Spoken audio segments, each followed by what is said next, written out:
பாத தரிசனம், நரசிம்மருடைய பாத சரணம் உங்கள் வாழ்க்கையை மேட்டுவதும், குடும்பத்தில் உறவுகளில் இருந்த சிக்கலெல்லாம் தீர்வதும், குடும்பத்தில் அந்யோன்யம் அதிகரிப்பதும், உறவுகள் பெருகுவதும், பிள்ளைகள் விஷயத்தில் ஏற்றங்கள் ஏற்படுவதும், பிள்ளைகளுடைய தேகாரோக்கியம், பிள்ளைகளுடைய குடும்பம், பிள்ளைகளுடைய வாழ்க்கையில் இருந்த சங்கடம் எல்லாம் பரிபூர்ண நிவர்த்தி ஏற்படுவதும், ஜென்மத்தில் ராகு இருப்பதனால் மன அழுத்தம் ஆட்படாமல் இருப்பதும், நரசிம்மர் கவசத்தை தினமும் கேட்க கேட்க எல்லாவற்றிலும் வெற்றிகள் சூடுவதும் கண்கூடாக கும்பராசிக்காரர்கள் பார்க்கலாம்.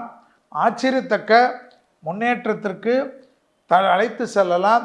குரு 6ஆம் இடத்தில் இந்த வருடம் வருவதனால் நீங்கள் பார்க்க முடியாத முகத்தில் உள்ள உறுப்புகள், முதுகு தண்டுவடம், அடிவயிறு, கழிவு பாதையில் சிறு சிறு பாதிப்புகள் இருந்தாலும் மருத்துவ ஆலோசனை எடுத்துக்கொள்ளவில்லை என்றால் பாதிப்புகள் பெரிதாக்குவதை யாராலும் தடுக்க முடியாது.